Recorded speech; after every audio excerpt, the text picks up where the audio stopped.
whilst the rest of the courtiers who had survived the first departure from the Élysée Bourbon disappeared one by one from Malmaison, and the salutes in which Queen Hortense formerly did the honors with so worthy a grace, and in which she received her stepfather with such respectful affection and touching tenderness, were becoming more and more deserted. The great dignitaries of state, the marshals of the empire, disappeared. Louis XVIII was approaching, and their eyes were directed towards the quarter from whence, under a new master, they might receive the same honors which they feared they had already lost. Aides de camp and general officers, covered with the dust of a skirmish, arrived from time to time, bringing news and coming to solicit orders which they did not receive, for the emperor kept himself more and more apart, and only allowed the grand marshal and the aides de camp on service to approach his person. The case was different with the population from that of the high dignitaries and marshals. They ran together from all sides to testify the despair at the emperor's abdication and to entreat him not to abandon the country to the guidance of traitors who were about to restore the crown to the king of the nobles, for thus they had usually styled Louis XVIII.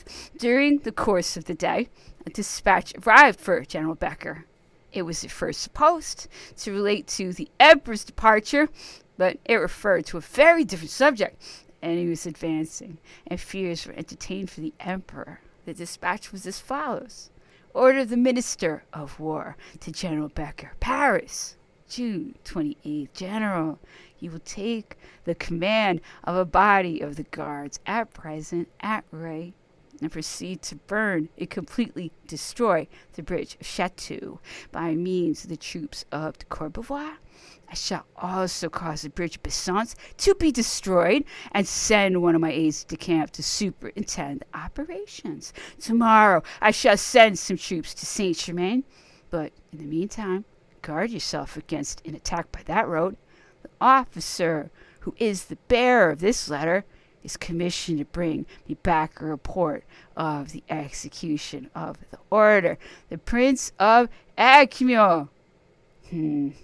General Becker caused the order which he had received to be instantly executed at 8 o'clock in the evening. A second message was received from the Prince of Acmio, Davos, by which the general was ordered instantly to proceed to Paris. On his arrival at the minister's hotel, General Becker passed a person who was just taking his departure from the prince, to whom he paid no particular attention, having, however, joined the prince in the garden. The latter, without allowing him any time to give an account of the mission which he had fulfilled during the day, asked him if he knew the person whom he had met in the vestibule. No, my seigneur, replied General Becker. Well, my dear general, said the minister, that is Monsieur de Vitrolles, the agent of Louis XVIII, who has come on the part of His Majesty to submit to me certain propositions, which I think it would be for the interest of the country to accept.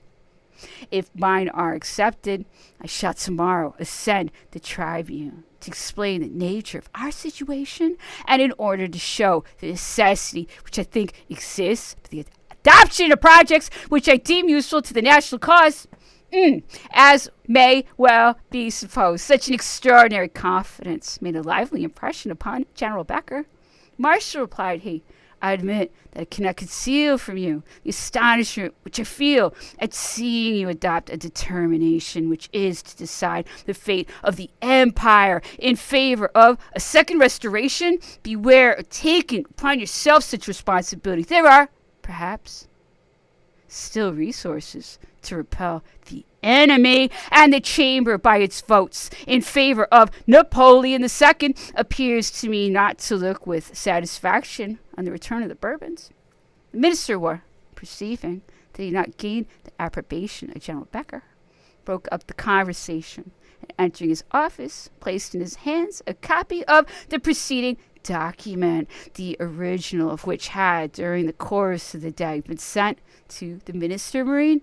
To this copy was subjoined the original note from the Committee of Government, written on a loose sheet and addressed to General Becker. To this written order, the minister added verbal instructions, urging extremely the departure of the emperor should he sojourn longer in the environs of the capital.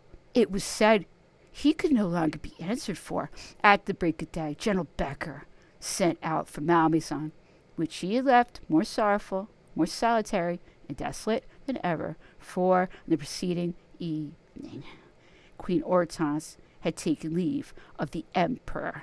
On his return to Malmaison, General Becker gave the emperor an account of his conversation with the minister. It gave rise to a very melancholy reflection, and was so much more astonishing as this same Marshal Davout had formerly sent Monsieur Fleury de Chabillon to the Isle of Elba in order to call the attention of the emperor to the opportunity of his return. When he landed in France, Davout felt himself so deeply compromised that he asked for a refuge from Monsieur Pasquier, surgeon-in-chief at the hospital of the Invalides, whom he had formerly known in the army, and on whom he thought he could reckon. He was right. Monsieur Pasquier concealed him so well, both him and the Duke of Bissano, that the police, who had received information of the fact, searched every corner of the Invalide to no purpose. During this time, a scene was passing which might have been followed by the most important consequences. On the morning of the 29th of June, we were wakened by the cries of "Vive l'Empereur! Long live the Emperor! Bas les Bourbons! Down with the Bourbons!